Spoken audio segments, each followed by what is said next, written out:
Hello guys, welcome back to my YouTube channel. আহি গল ভাল খবৰ ৰাজ্যৰ যিসকল মানুহে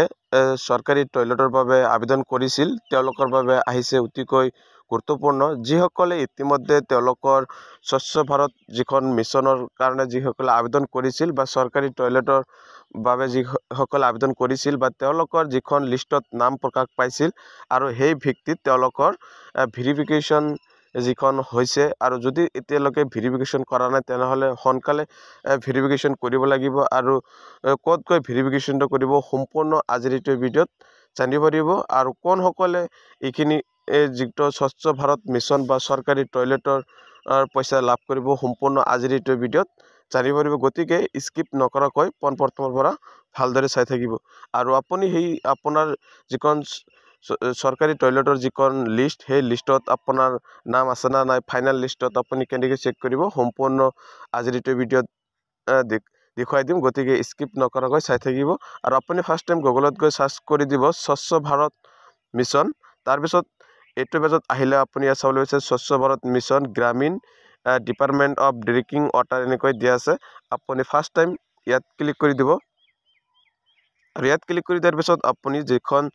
স্বচ্ছ ভাৰত অভিযানৰ মিছনৰ যিখন অফিচিয়েল পেজ সেই অফিচিয়েল পেজখন আপোনাৰ অটোমেটিক আহি যাব আৰু যেতিয়া পেজখন ওপেন হ'ব তেতিয়া আপুনি অলপ স্ক্ৰল ডাউন কৰি আপুনি তলফালে আহিলেই আপুনি ডাইৰেক্ট যিখন আপোনাৰ অফিচিয়েল যিটো লিংক সেই লিংকত আপুনি যাব পাৰিব আৰু মই ভিডিঅ' ডিসক্ৰিপশ্যনৰ তলত ডাইৰেক্ট লিংকটো দি দিম আৰু সেইটো লিংকৰ পৰাও ডাইৰেক্ট আপোনাৰ নামটো আছে না নাই আপুনি চেক কৰি ল'ব পাৰিব বা আপোনাৰ যিখন ফাইনেল লিষ্ট বা এপ্ৰুভ লিষ্টত আপোনাৰ নামটো আপুনি আছে না নাই সেইটো আপুনি চেক কৰি ল'ব পাৰিব আৰু ইয়াত চাবলৈ আছে ইম্পৰ্টেণ্ট লিংক বুলি দিয়া আছে নো ইয়ৰ স্বচ্ছ ভাৰত ডাটা আপুনি ইয়াত ফাৰ্স্ট টাইম ক্লিক কৰি দিব আৰু ইয়াত ক্লিক কৰি দিয়াৰ পিছত আপোনাৰ ইয়াত বহুত কেইটা অপশ্যন চাবলৈ পাব আৰু আপুনি একেবাৰে তলত আহিলে চাবলৈ পাব household of phase two CSC reports বুলি যেটা দিয়া আছে তাৰ তলত চাবলৈ পাইছে আপুনি MR30 ইন এনেকৈ দিয়া আছে entry status of new household in SBM phase two আপুনি ইয়াত ক্লিক কৰি দিব আৰু ইয়াত ক্লিক কৰি দিয়াৰ পিছত আপোনাৰ ইয়াত চাবলৈ পাইছে আপোনাৰ অল ফাইনেন্সিয়েল ইয়াৰ আপুনি ইয়াৰ পৰা সিলেক্ট কৰি ল'ব ফাৰ্স্ট টাইম আৰু আপুনি 2024-25 কাৰণে আপুনি লিষ্টখন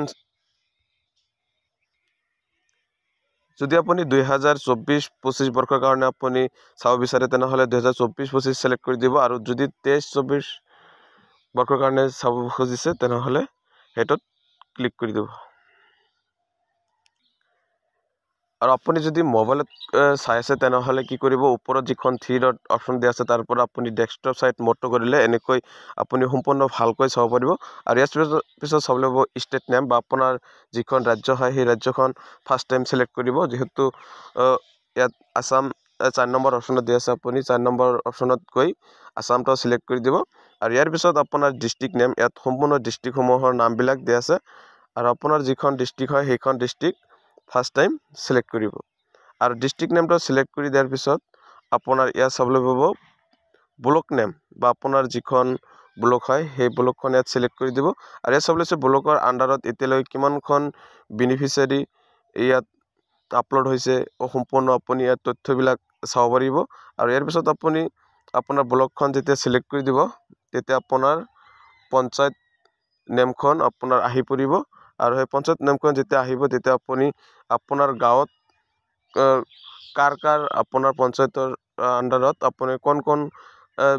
সৰকাৰি টয়লেটৰ ধন লাভ কৰিব সম্পূৰ্ণ লিষ্টখন আহি পৰিব কিন্তু এতিয়ালৈকে 2024-25 বৰ্ষৰ যিখন ফাইনাল লিষ্ট সেইখন অফিচিয়েলি ইয়াত আপলোড হোৱা নাই আৰু কিছুদিনৰ ভিতৰত ইয়াত আপুনি চাব পাৰিব আৰু মই যেনেকৈ প্ৰসেছবিলাক দেখুৱাই দিছো সেম প্ৰসেছত যেতিয়া আপুনি আহিব তেতিয়া আপুনি 2024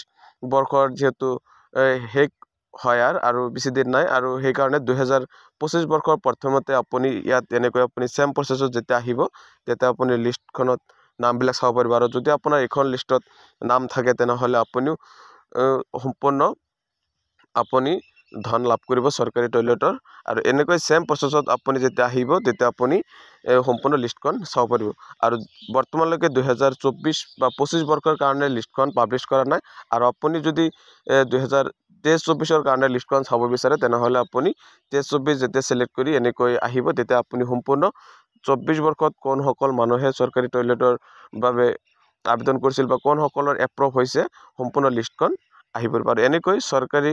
টয়লেটৰ যিখন ফাইনেল লিষ্ট বা এপ্ৰুভ লিষ্ট আপুনি এনেকৈ চেক কৰিব পাৰিব আৰু 2025 বৰ্ষত এনেকৈ আপুনি চেক কৰি ল'ব পাৰিব। আৰু এইখন আপুনি যদি 2023-24 কাৰণে সিলেক্ট কৰে তেনেহ'লে আপুনি ইয়াত যিখন ইয়াৰটো চেঞ্জ কৰিলে আপুনি সেইখন চাব পাৰিব। আৰু মই এই ভিডিঅ' ডিছক্ৰিপশ্যনৰ তলত ডাইৰেক্ট লিংকটো দি দিম আৰু সেইটো লিংকৰ পৰাও আপুনি চাব পাৰিব।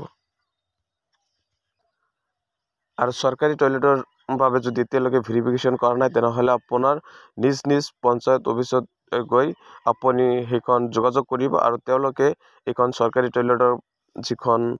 ভেৰিফিকেশ্যন তেওঁলোকে কৰি আছে, বৰ্তমান সময়তো কৰি আছে। আপুনি যদি এতিয়ালৈকে কৰা নাই তেনেহ'লে সোনকালে গৈ খবৰ ল'ব বা আপোনাৰ যিখন পঞ্চায়তৰ ছেক্ৰেটাৰী আছে তেওঁৰ লগত যোগাযোগ কৰিলে আপুনি এই চৰকাৰী টয়লেটৰ যিখন ভেৰিফিকেশ্যন ক'ত কি কৰিব লাগিব সম্পূৰ্ণ তেওঁলোকে তথ্যবিলাক দি দিব। আৰু যদি এতিয়ালৈকে কৰা নাই তেনেহ'লে যোগাযোগ কৰিব সোনকালে যিমান পাৰে, নহ'লে পিছত আৰু এই চৰকাৰী টয়লেটৰ যিখন ধন সেইখিনি আপুনি লাভ নকৰিব।